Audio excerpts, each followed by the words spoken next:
사실 이번 사태는 수도권에서 일어난 최대 규모의 집단 감염이라는 그런 사안의 중대성을 감안해서 현재 상황과 또 향후 서울시의 대응 방안에 대해서 국민 여러분께 직접 설명드리도록 하겠습니다. 지금 문제가 된 이 코리아 빌딩 11층에 위치한 에이스 손해보험 콜센터의 직원 207명에 대해서는 자가격리와 전수조사를 실시한 결과 현재까지 관련 확진자는 총 93명으로 파악되고 있습니다. 여기에 콜센터의 직원까지 또 그 가족까지 포함된 수치라는 것을 말씀드립니다.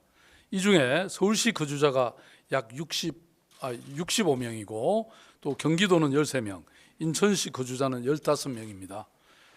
서울시 거주 확진자들에 대해서는 역학조사를 철저하게 실시 중이고 경기, 인천 등 수도권 지자체와도 긴밀한 공조체제를 유지하면서 공동 대응해 나갈 생각입니다.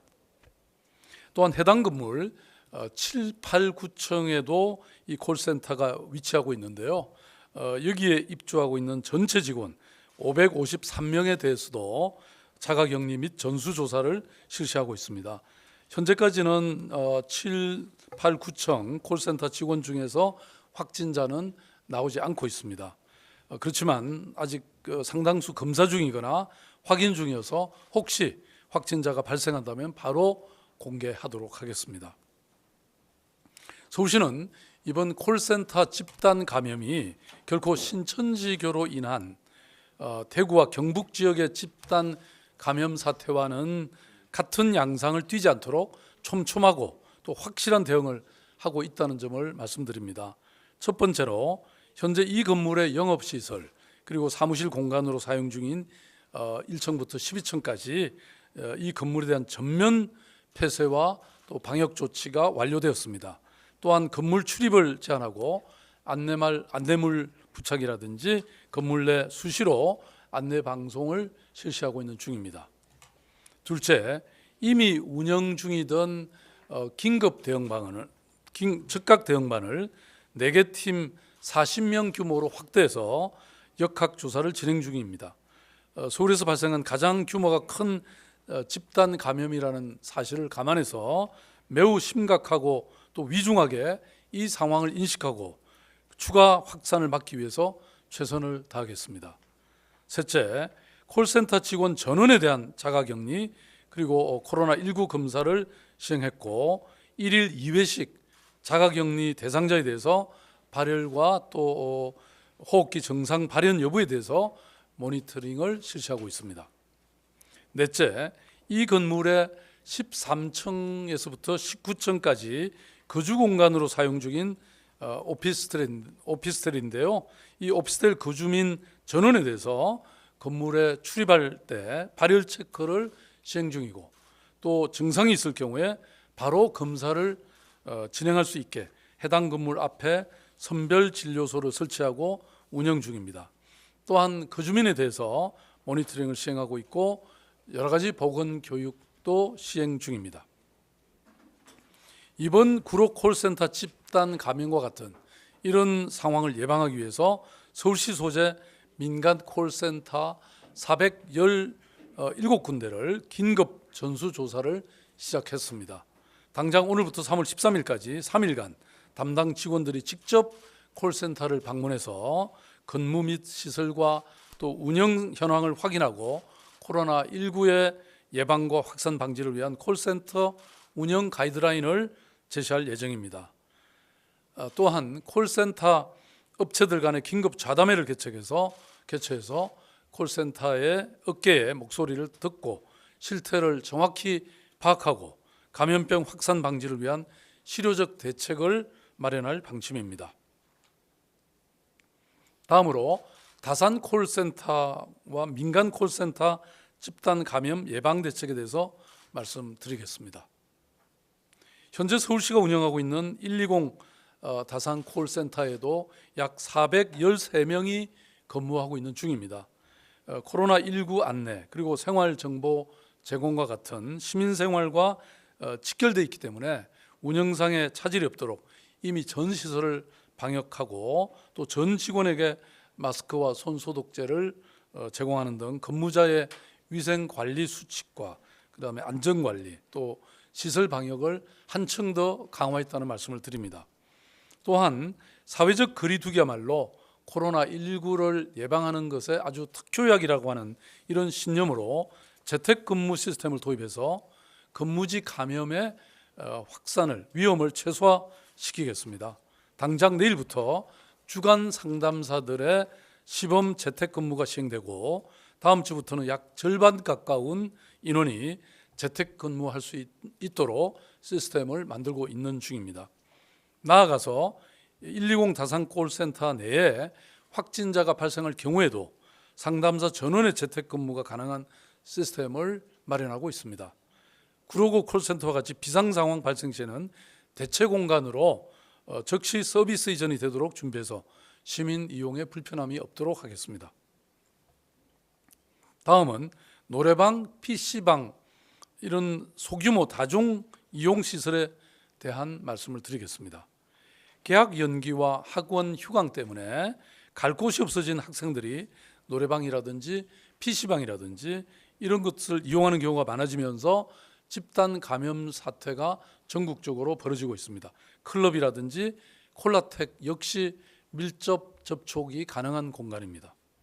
특히 노래방이나 PC방은 밀폐된 공간에서 오랜 시간 동안 머무르기 때문에 이러한 영업 특성상 코로나19의 감염에 상당히 취약한 것으로 알려져 있기 때문에 특별한 관리가 필요합니다. 영업 중단을 지금 저희들이 권고하고 있고 상황에 따라서는 행정 명령을 영업 금지 행정 명령까지 검토해 나가겠습니다. 구로 콜센터 집단 감염 발생은 광범위한 지역 감염으로 이어지는 3차 파도의 시작일 수 있습니다. 그런 점에서 서울시는 이 상황을 매우 엄중하고 또 중대하게 인식하고 대응해 나가겠습니다. 구로 콜센터 집단 감염은 수도권에서 발생한 가장 큰 집단 감염입니다. 큰 불일수록 튀는 불똥도 많이 그리고 여러 군데 튈 수 있습니다. 그리고 어디로 어떻게 번질지도 알 수 없습니다. 불똥이 튄 곳에서 또 다른 불로 이어지지 않도록 확산 방지에 전력을 기울이겠습니다. 그러기 위해서 가장 좋은 방법은 밀접 공간에 함께 있는 시간을 없애고 거리를 두는 것입니다. 사회적 협력과 연대의 힘이 그 어느 때보다도 절실합니다. 서울시가 제안한 잠시 멈춤에 동참해 주실 것을 다시 한번 요청드립니다. 가능한 한 도시의 기능을 유지하면서 또 코로나19로부터 우리 모두를 지킬 수 있는 것이 최선이고 또한 옳은 방법입니다. 시민 여러분들께서 위생 수칙을 준수해 주시고 또 가급적 모임과 약속은 자제해 주실 것을 당부드립니다. 특히 근무 환기가 어렵고 또 밀접할 수밖에 없는 이런 콜센터와 같은 업체들은 재택이나 또 교대 근무, 이격거리 근무 환경 조성을 요청드립니다. 또한 집단 감염 사례가 이미 발생한 바 있는 PC방, 코인 노래방, 콜라텍, 클럽 이런 소규모 다중이용 시설도 일시 휴업에 적극 협조해 주시기 바랍니다. 다시 한번 강조드립니다. 지금은 정말 중대한 분수령입니다. 수도권 광범위한 지역 감염으로 이어지느냐 아니면 여기서 멈추느냐의 기로에 우리는 서 있습니다. 서울시는 비상한 각오로 수도권 지자체들과 함께 협력해서 콜센터 집단 감염에 대처해 나가겠습니다. 시민 여러분의 많은 이해와 협조를 부탁드립니다. 언제나 그래왔듯 우리 서울시는 시민만 믿고 나가겠습니다. 감사합니다. 네, 그럼 지금부터 질의응답 시간을 갖도록 하겠습니다. 많은 기자분들이 실시간 온라인으로 질문을 해주셨습니다. 먼저 동아 박창규 기자 등 공통 질문입니다. 오늘 라디오에서 서울시에 417개, 전국에 745개가 있는 콜센터에 대해 권고를 따르지 않으면 시설 폐쇄 명령하는 방안도 검토 중이라 하셨는데 조사는 어떤 방식으로 진행되는지 그리고 현재까지 파악한 콜센터 상황은 어떠한지 이후 절차와 계획에 대해서 말씀해 주시기 바랍니다. 네. 참고로 지금 오늘 이 기자회견도 온라인으로 진행되고 있다는 말씀을 드립니다. 좀 전에 박창규 기자와 또 여러분들이 질문해 주신 내용에 대해서 답변을 드리겠습니다. 사실 콜센터가 전국에 700개가 약간 넘고요. 그중에 절반이 넘는 417군데가 서울에 위치해 있습니다. 주로 금융보험이라든지 또 전자업계라든지 또는 정수기와 같은 이런 회사들이 콜센터를 운영하고 있습니다. 비교적 규모가 큰 기업들이 많습니다. 그래서 충분히 이 기업들은 아까 제가 말씀드린 서울시 다산 120 콜센터와 같은 이런 여러 조치를 취할 수 있는 여력이 있다고 판단됩니다. 그래서 이러한 기업들에게 협의와 또 서울시의 이런 가이드라인을 권고해서 이런 다산 120의 콜센터의 모델을 따라서 조치를 취할 수 있도록 저희들이 할 것이고요. 뭐 대부분 다 그 권고에 따를 것이라고 판단하는데 혹시 그러지 못하는 곳이 있다면 저희들이 재정이나 인력을 투입해서라도 보다 더 안전한 공간으로 변모시킬 수 있도록 그렇게 하겠다는 말씀을 드립니다.